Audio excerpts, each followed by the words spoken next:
जब बात आती है दुनिया की सबसे ऊंची पर्वत चोटियों की, दांत किटकिटाने वाली बर्फीली हवाओं की, सूर्योदय एवं सूर्यास्त के समय बिल्कुल कुंदन बन जाने वाले महान पर्वत शिखरों की, जीवन जीने की दुनिया की सबसे कठिन परिस्थितियों की, या फिर कण कण में दैवीय शक्तियों का आभास कराने वाले अलौकिक संसार की, तो आप बरबस ही यह कह उठेंगे कि हम उच्च हिमालय की वादियों का जिक्र कर रहे हैं।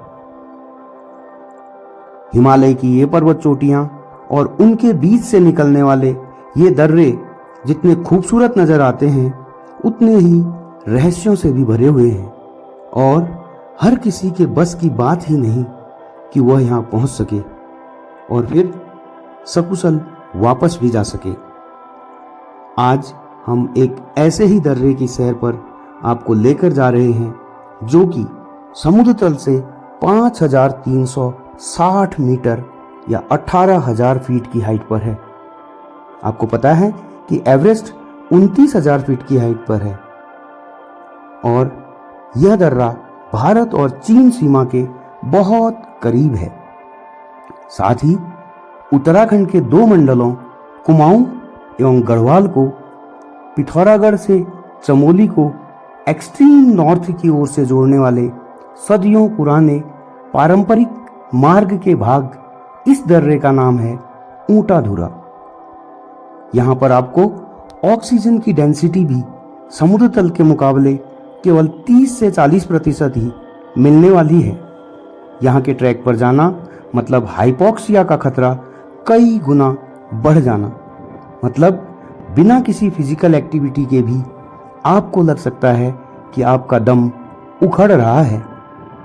चूंकि हम उत्तराखंड वन विभाग के सिपाही हैं और हमें अपने वन्य जीवों की सुरक्षा सबसे ऊपर रखकर चलना होता है, इसलिए हम ठान चुके थे कि हमारे उच्च हिमालयी वन्य जीवों की सुरक्षा के लिए इस ऊंटाधुरा क्षेत्र तक लंबी दूरी गश्त पर जरूर जाएंगे। 5 अक्टूबर 2024 वन विभाग की मुनस्यारी रेंज से अपने साथ वन दरोगा श्री बलदेव गोस्वामी, वन रक्षक श्री अनिल चंद एवं श्री जसपाल धामी को अपने साथ लेकर मैं इस लंबी दूरी गश्त के लिए कमर कस आगे बढ़ चुका था। अपनी लंबी दूरी पैदल यात्राओं की श्रृंखला में आज एक नया अध्याय जुड़ने जा रहा था। पहाड़ों को, वनस्पतियों को और वन्य जीवन को समझने के हमारे अनुभवों का और परिमार्जन होने वाला था। दोस्तों, मुनस्यारी से ऊंटाधुरा जाने के लिए हमें मिलम गांव से होकर जाना होता है, जो कि मुनस्यारी से 65 किलोमीटर की दूरी पर है। मिलम गांव से बाईं ओर या उत्तर पश्चिम की ओर जाने पर आपको कुमाऊं का सबसे बड़ा ग्लेशियर या मिलम ग्लेशियर मिलता है, जो महाकाली नदी की सबसे बड़ी सहभागी गोरी नदी का उद्गम स्थल भी है। चूंकि आपने मिलम ग्लेशियर पर काफ़ी वीडियोस देखे होंगे, हम भी इस पर 2 वीडियोस पहले बना चुके हैं, इसलिए हम मिलम ग्लेशियर के विषय में अधिक बातचीत न कर ऊंटाधुरा ट्रैक पर बात करेंगे। हम बात करेंगे ऊंटाधुरा ट्रैक की, जिसका कोई भी वीडियो आपने आज तक YouTube पर नहीं देखा होगा, क्योंकि सामरिक दृष्टि से महत्वपूर्ण इस ट्रेल पर ITBP, आर्मी, वन विभाग की टीमें ही जा सकती हैं। 5 और 6 अक्टूबर को हमने मिलम गांव में ही रुककर स्वयं को एक्लेमेटाइज किया तथा ग्रामीणों को वनाग्नि एवं वन्यजीव संरक्षण के प्रति सेंसिटाइज करने का काम भी किया। क्या लिखा है इसमें? ये पता नहीं सर, पुराने जमाने के वो लोग लेकर आए होंगे ना इसको वहाँ से। ऊपर से लेके आए होंगे। हाथी भी है इसमें, बुनियान भी है, डिप्टिया भी है।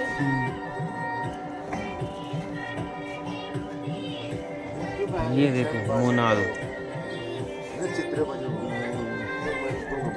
7 अक्टूबर को सुबह 9 बजे ही हम मिलम गांव से उत्तर दिशा की ओर गोंखा नदी के साथ साथ, परंतु उसके बहाव की विपरीत दिशा में मूव कर चुके थे। गोंखा रिवर के बिल्कुल किनारे किनारे यह गोंखा नदी तिब्बत से निकलकर यहाँ आती है और मिलम गांव के पास गोरी नदी में समा जाती है। गोरी नदी और गोंखा नदी का संगम G² इज हेयर। मिलम से हमारे साथ नायब सूबेदार श्री पंकज दशीला के नेतृत्व में ग्रेफ की एक टीम भी साथ चल रही थी। चढ़ते उतरते कल कल करती गोंखा नदी को देखना, पीली चोंच वाले कौवों, जिनको साइंटिफिक नाम दिया गया है पायरोकोरेक्स ग्रेकुलस, उनको हवा में कलाबाजियां खाते हुए देखना, 3300 से लेकर 4000 मीटर की ऊंचाई पर इस रोखड़ और मोरेन से भरे हुए कोल्ड डेजर्ट में भी जूनिपर की झाड़ियों का सीना तान कर सरवाइव करना हमें भी प्रेरित कर रहा था। नाना प्रकार से यह प्रकृति हमें हार न मानते हुए अपने कर्तव्य पथ पर अग्रसर होने के लिए उदाहरण दे रही थी।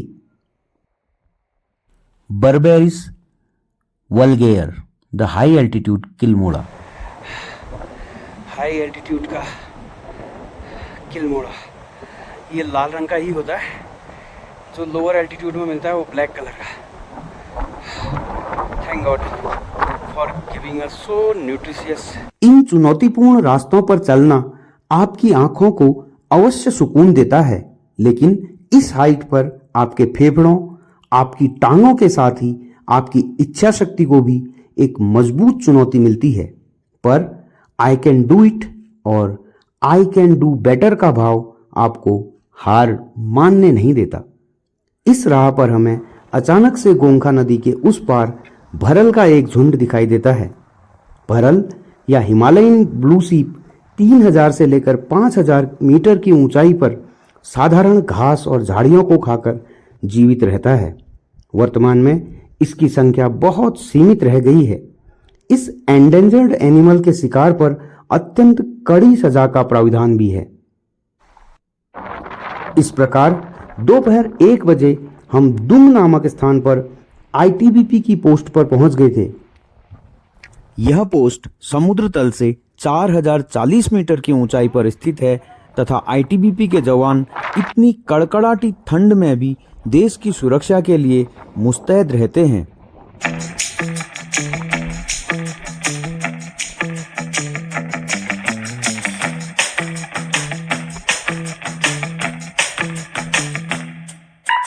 उन्होंने गर्मजोशी से हमारा स्वागत किया और गर्मा गर्म दाल चावल खिलाकर हमारी भूख को शांत भी किया। कुछ देर यहाँ रुककर चल पड़े अपने आज के पड़ाव ओल्ड दुंग की ओर, जो यहाँ से 3 किलोमीटर की दूरी पर तथा समुद्र तल से 4200 मीटर की ऊंचाई पर स्थित है। जैसे जैसे हम हाइट गेन करते जा रहे थे, भौगोलिक परिस्थितियों को बदलने के साथ ही हमें कई प्रकार के नए अनुभव भी हो रहे थे। इस मार्ग पर चढ़ाई ठीक ठाक है तथा एक जगह पर तो रास्ता है ही नहीं, बिल्कुल खड़ा रोखड़, और हमें इसमें लगी हुई रोप के सहारे ऊपर चढ़ना था। थोड़ी सी भी असावधानी और आप 500 मीटर गहरी खाई में। साथ ही हमारी पीठ पर लगे हुए रक्सैक भी उसके ओवरहैंग को टच कर रहे थे। ऐसे में थोड़ा सा भी धक्का लगना खतरनाक हो सकता है। जैसे तैसे रोप के सहारे हम इसको पार कर ओल्ड दुंग में आर्मी की पोस्ट पर पहुंच गए थे। आज हमें इसी स्थान पर रात्रि विश्राम करना था। हमें चाय पिलाई गई और फिर एक नए बने हुए प्री फैब्रिकेटेड हट में रहने को जगह मिल गई। शाम होते होते बादल और कोहरा एक साथ घिर आए थे, जिस कारण तेज बर्फीली हवाएं चलने लगी और तापमान 3 डिग्री से घटकर अचानक -8 डिग्री पर पहुंच गया। लेकिन इस दौरान हमने आपके लिए काफ़ी सारी फोटोग्राफी भी कर ली थी। कल हमें उससे भी ज़्यादा ऊंचाई पे जाना है।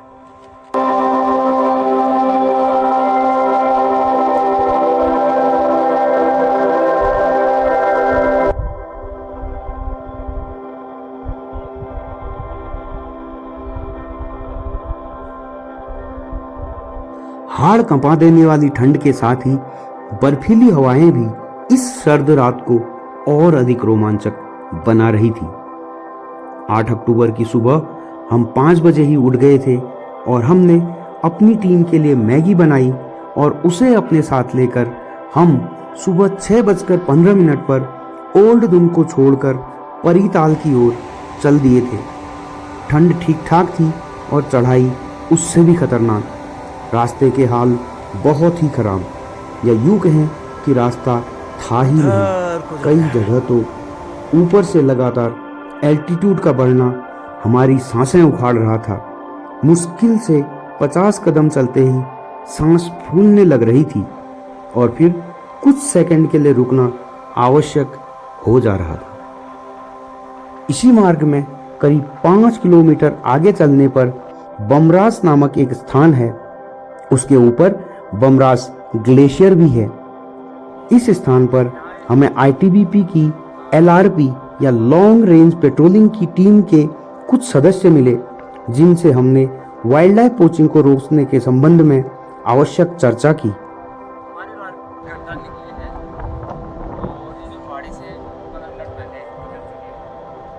यहाँ तक तो ये जो उल्टा वाला रोड है, यहाँ तक ठीक है, रास्ता वहाँ तक बराबर है, उसके बाद बराबर है, तो उधर तक उसको वहाँ पहुँचना मुश्किल होगा।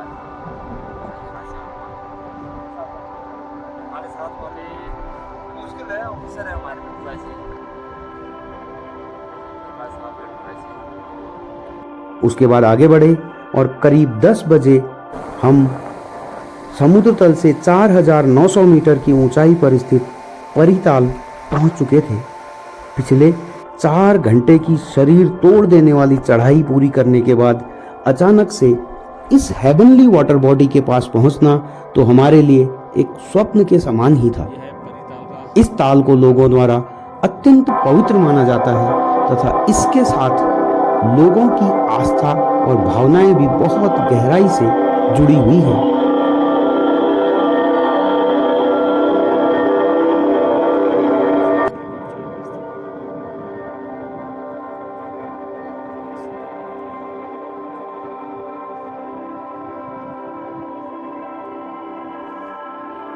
समुद्र तल से 4900 मीटर या 16600 फीट की ऊंचाई पर स्थित यह एक ग्लेशियर लेक है तथा इसका आधा हिस्सा तो ग्लेशियर ही है। सोचा तो था कि इस झील में डुबकी लगाएंगे, परंतु हमारे चारों ओर चल रही बहुत तेज हवाएं और इसके ऊपर झील से ऊपर को उठती हुई बर्फीली भाप को देखकर मन डुबकी से पंच स्नान पर शिफ्ट हो गया था। पंच स्नान के बाद सुबह 5 बजे बनाई हुई मैगी पर टूट पड़े, क्योंकि सुबह उठने के बाद से 1 कप चाय भी नहीं पी थी। मैगी ठंडी थी, लेकिन हमें इससे कोई शिकायत नहीं थी, क्योंकि हमारे पेट में कूद रहे चूहों की संख्या कई बार हमारे टेस्ट को डिसाइड करती है।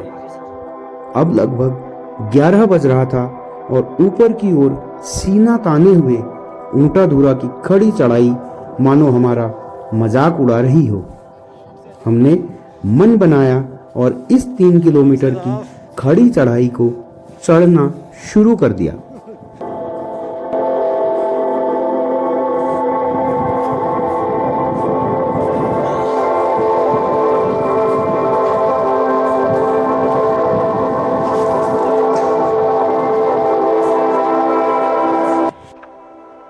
कुछ ही दूर चले थे कि आईटीबीपी की लॉन्ग रेंज पेट्रोलिंग की टीम के बाकी सदस्य भी ऊंटाधुरा की ओर से वापस आते हुए दिखाई दिए।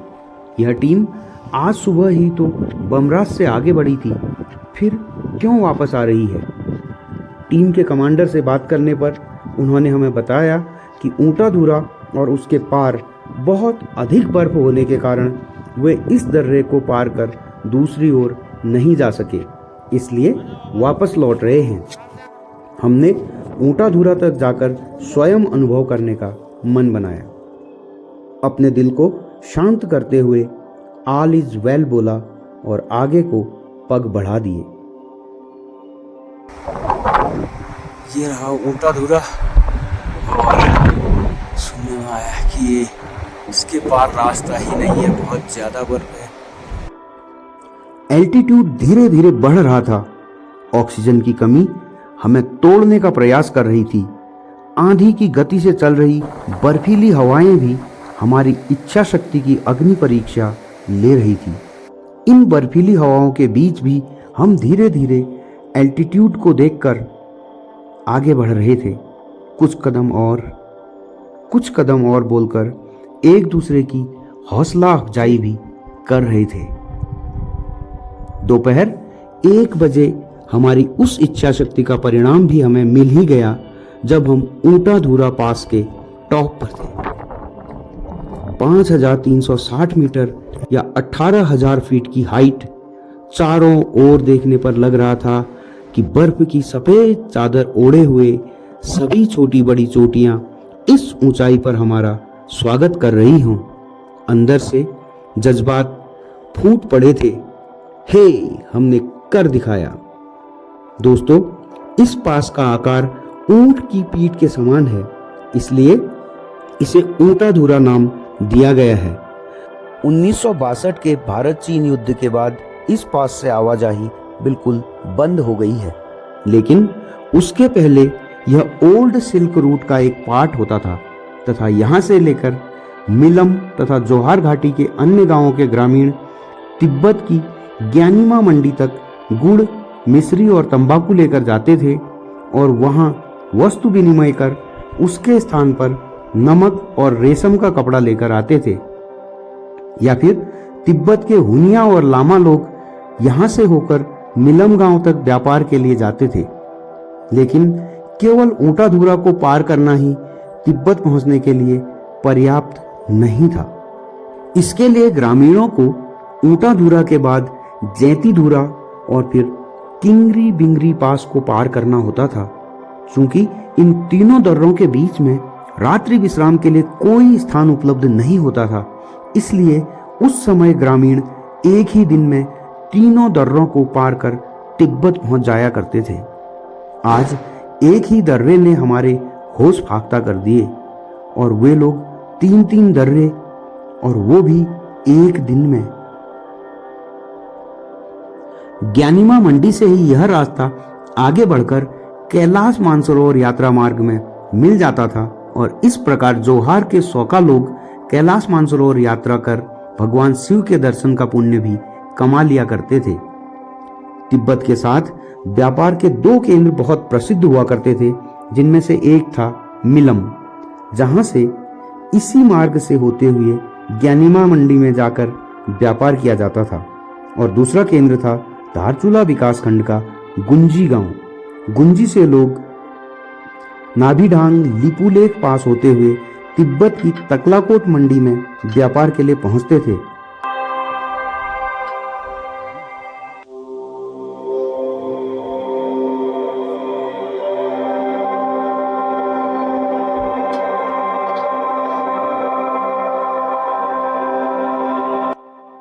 Padma's tree originated in Tibet. Very beautiful place and the tree both. इस व्यापार से प्राप्त माल को लेकर सौका और भोटिया व्यापारी नवंबर में जौलजीबी मेले एवं मकर संक्रांति पर बागेश्वर में लगने वाले उत्तरायणी मेले में जाकर बेचते थे। इस प्रकार ये लोग उस समय बड़े धनी हुआ करते थे। बाद में टनकपुर से अस्कोट सड़क निर्माण हो जाने पर इनका व्यापार मैदानी क्षेत्रों तक भी फैल चुका था। ऊंटाधुरा पार करने के बाद आपको 2 मार्ग मिलेंगे, एक पूर्व दिशा की ओर जैतीधुरा और किंगरी बिंगरी, जैसा कि हम आपको पहले बता चुके हैं। दूसरा रास्ता उत्तर की ओर टोपी ढूंगा तक लेकर जाता है। टोपी ढूंगा से फिर 2 मार्ग आगे बढ़ते हैं। पश्चिम की ओर जाने पर आप चमोली जिले के मलारी निकल जाते हैं, जबकि उत्तर की ओर सीधे चलते रहने पर आप प्राचीन पश्चिमी तिब्बत की राजधानी गर्तोक पहुंचते हैं। हालांकि हमारा प्लान ऊंटाधुरा और टोपी ढूंगा होते हुए मलारी निकलने का था, परंतु 10 से 15 फीट गहरी बर्फ आज हमें इससे आगे बढ़ने से रोक चुकी थी। हम मन मसोस कर रह गए थे कि यहाँ पहुँचने के बाद भी हम अपने एक्सपेडिशन को पूरा नहीं कर पाए। खैर 5360 मीटर की हाइट पर हमने चमोली जिले का बॉर्डर तो टच कर ही लिया था। साथ ही इस एक्सपेडिशन से आज हम काफ़ी कुछ सीख चुके थे। वापसी में हमने दूंग तथा मिलम के बीच गोंखा नदी के किनारे स्नो लेपर्ड के पग मार्क्स भी देखे, जो कि एक फॉरेस्टर के लिए हाईएस्ट डिग्री ऑफ प्लेजर का एहसास था। स्नो लेपर्ड या हिम तेंदुआ बिग कैट फैमिली का एक प्रोमिनेंट मेंबर है, जो कि eastern Afghanistan, Himalayas, Tibetan plateau, southern Siberia, Mongolia और वेस्टर्न चाइना के 3500 से लेकर 5000 मीटर की ऊंचाई वाले क्षेत्रों में पाया जाता है। इसका वेट 30 से 45 किलो तक होता है और इसकी पूरी बॉडी बर्फ के समान वाइट कलर की होती है, जिस पर ब्लैक कलर के फाइन रोजेट्स बने होते हैं। अपने इस अपीयरेंस के कारण स्नो लेपर्ड अपने आसपास के सराउंडिंग में परफेक्टली ब्लेंड हो जाता है, जो कि इस जीव को एक शानदार कैमोफ्लेज मुहैया कराता है। इस कारण यह जीव अपने सराउंडिंग में ऑलमोस्ट इनविजिबल होता है, जिस कारण इसे गोस्ट ऑफ माउंटेन्स भी कहा जाता है। संपूर्ण बिग कैट फैमिली में यह जीव सबसे ज्यादा खतरे में है। पूरी दुनिया में इसकी जनसंख्या शायद 3 अंकों में भी नहीं है। इसके अतिरिक्त वापसी में ही हमें ओल्ड दुंग से दुंग के रास्ते में 2 मस्क डियर भी देखने को मिले, जो कि निझर्क होकर चल रहे थे।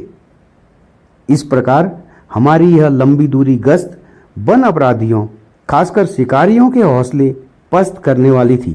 साथ ही वनों के विषय में, ग्लेशियर्स के विषय में, माउंटेन पासेज के विषय में, हाई एल्टीट्यूड में एक्लेमेटाइजेशन के विषय में और माउंटेन क्राफ्ट के विषय में हमें भी कुछ नए अनुभव मिले थे, जो कि आजीवन हमारा मार्गदर्शन करते रहेंगे। आइए आपको छोड़े जा रहे हैं कुछ यादगार लम्हों के साथ। जय हिंद।